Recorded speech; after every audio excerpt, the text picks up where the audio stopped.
With increased ship traffic, Indian Key, an 11-acre island situated between Upper and Lower Matecumbe, began to gain some attention. Indian Key was inhabited by Indians more than 2,000 years ago. It was a pirate headquarters at one time. Later on then, it was wrecker village. Wreckers that lived there, they took over some of the pirate houses, I think. And Captain Houseman from New York came in and put in some streets, and it was quite a place. It was the largest village in South Florida outside of Key West. Houseman was looking for a deep water harbor to establish a port of entry to compete with Key West. Everything was going along well on Indian Key until the Indians, pushed to the limit after decades of war, attacked in 1840. They had built a jail in which they had a couple people on suspicion of Indianness. So then the Indians attacked for no reason, freed the 2 Indians, liberated 8 slaves, and killed 7 people perhaps on purpose and 1 by accident. And that was, of course, a massacre. The thousands of Indians killed in 4 Seminole wars were not massacred, of course. They were war casualties. After Indian Key, the Seminoles were chased into the Everglades, where some were caught and hung. Others escaped deep in the swamp, where no white man would ever want to go.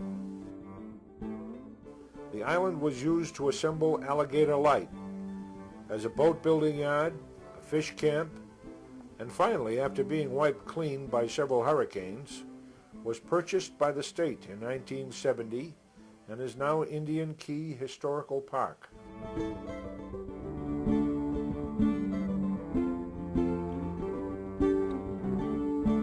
As ship traffic grew, so did the number of wrecks on the reef. Wreckers set up camps in the Middle and Upper Keys, and between wrecks they began to find other sources of income. At that time, there were very few people, permanent people here, and most of them came by boat from Havana or Key West, and they would put up a few days while they were turtling or catching or gathering sponges. This area, the Matecumbe wool sponge, which grew mostly in the sea right across from us, was the best sponge that they could get, and that brought the highest prices. What started as a small operation soon grew into a fleet of sponge boats. These shallow draft boats would use a diving bucket and a hook to harvest the sponges.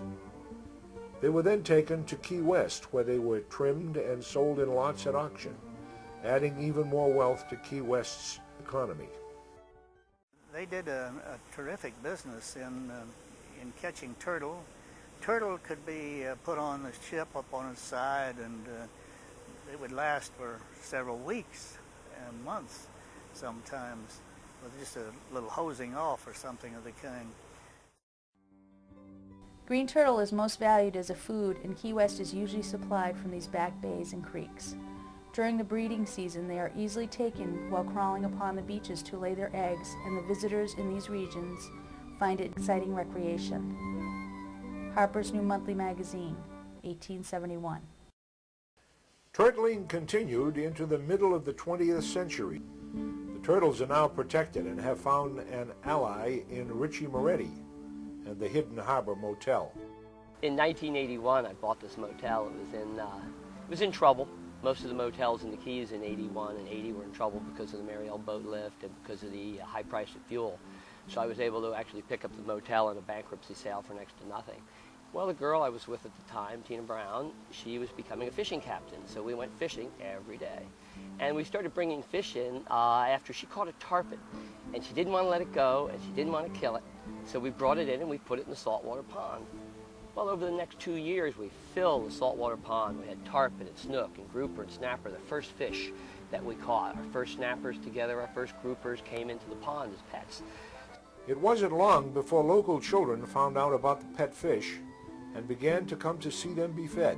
One thing the children all did, they said, "Do you have any turtles?" And we said, "No." Well, we went to the state, and this was back in 1985, and said, "How do we get turtles? You know, we're doing a children's program, and they all ask about turtles." And they said, "Well, you can't have a turtle unless you're doing something for them." And they kind of indicated they needed something. They said, "Well, I said, "What do you need?" And they said, "Well, we could use a rehabber in the Keys." And I said, "Well, what's that?" And they said, "Well, if a turtle gets hit by a boat, you take it to the vet, you pay the vet, you take it to, you get its meds, you pay for its meds, you buy its food, and when it's healthy, you turn it loose." I said, "I could do that." And there was such a need, there were so many turtles that were so stressed that we actually overwhelmed our local vets' offices trying to bring turtles in for them to fix, because the more boats that get registered in South Florida, the more turtles that get hit by boats. Some things just are going to happen. People can't avoid turtles. We always tell them, look, when you see a turtle, give it plenty of room, because turtles don't go away from boats. They try and hide underneath them, and they get hit by the prop. An old barn next to the motel was purchased and converted to a state-of-the-art turtle hospital. It's really nice that we can use this really late model, up-to-the-date equipment on these real prehistoric animals. Every time you look at a sea turtle, they're a living fossil. They've been around 200 million years, and they haven't changed much. And I think if we watch them, seeing that some of their environment, they have to come up and lay their eggs on the beach, and they're in the water, I think they're one of the proverbial canaries of the sea. If we watch the turtle, we'll see what our future's like. I think they're a real bellwether species to tell us what's going to happen in the future. The motel supports our work, so we don't really have to have a budget. We're not open to the public.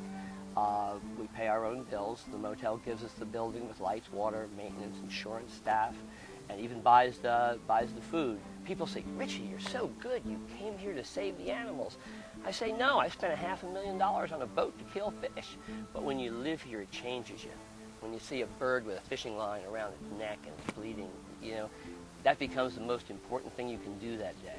When a turtle comes in and he's hit in the back with a prop and he's breathing through his shell because it punctured his lung, that becomes the most important thing you can do. In the Keys, you slow down a little bit and you get down to basics, like what's really important.